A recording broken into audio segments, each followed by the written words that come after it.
Welcome to week 2. It looks like everything went fairly well in week 1. Just do me a favor and be sure you include in your actual practical assignment that I'm giving you every week that you're accomplishing everything I'm asking for. So if I ask for music incorporated, please do that, or some form of sound, or whatever it may be that I'm asking you to do.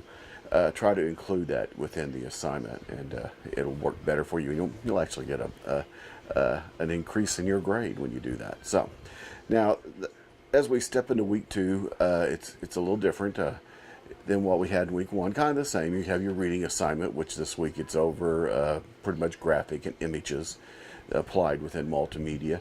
Your discussion question is over the copyright law. I've given you a little link to go and look at and write your opinions about copyright and so on. Now, as we're doing these discussion questions, be sure. Now, I put the rubrics up there for you for the discussions within the course information. They're on Blackboard, but be sure and actually engage in conversation within the Blackboard discussion. That's why it's called discussion board. And join in the conversations. Give us some thoughtful thoughts on different posts for each other, and I think that you'll enjoy it better, and it will affect how you respond within there. If you look at the rubrics, will affect the grade that you get for the discussion board that week. So be sure and look at that rubrics and try to follow it and engage in the conversation with your fellow classmates, especially with copyright, because copyright is really a touchy issue. And there's different ways it goes, and the problem with copyright is not everything's so clear cut with how it applies and stuff. And I'm going to be throwing my 2 cents in since I've been in the television industry and producing stuff for web and stuff that I've dealt with and experienced over the years in dealing with copyright and how to function in it. I have a big rule that I use, and I'll share that with you in the discussion board. And then also your assignment this week is we're learning about cameras and camera use. And I have some good YouTube videos on there for you to watch. And I created a PowerPoint with different types of camera movement and camera positioning and stuff. And then, of course, your assignment is then to sort of shadow what I did, to investigate camera positions, and then develop your own Prezi or PowerPoint with different camera positions. Now, be sure that as you do this, that you are giving me some sort of a graphical example of what that camera shot should look with. You can find reference material online. You can do all this. If you want to, you can create your own pictures. I actually used pictures from established movies, is what I did when showing different camera shots, and also some graphics that I had created for my class in the past.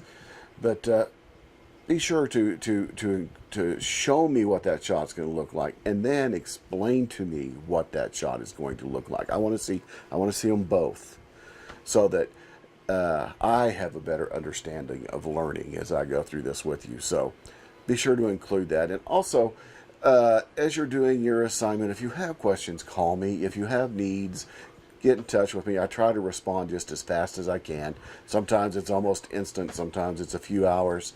But usually I get back with you just as quick as I can in case there's something going on. And hopefully, everything's going well for you. But I understand we are all adults, and we all have other jobs, and we all have lives. So, but contact me, and I'll help you out as much as I can. Enjoy the assignment. This is not a tough week. It's fairly simple, and I might say, as we're going through the quizzes, I've noticed that some of these questions that I've included I may have not been specific enough with what I was looking for.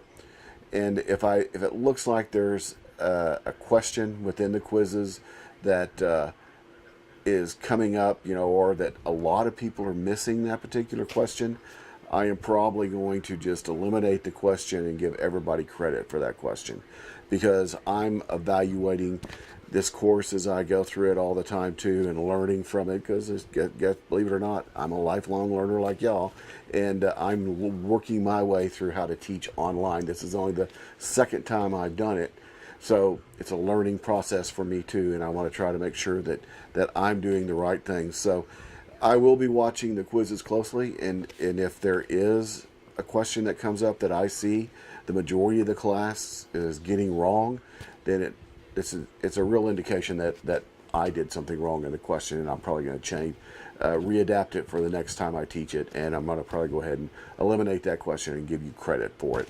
So don't worry about the quizzes, but do your reading, because the quizzes are a significant part of your grade. So keep up with your reading, keep up with your quizzes. But I really want you to get excited about these projects and take advantage of learning it, because I'm a hands-on learner, and that's the way I like to do it. So that's the way I design my class. Plus, I'm a CTE teacher, which means very hands-on, very professionally geared towards what I'm instructing. So good luck, and I will talk to you again soon. Bye.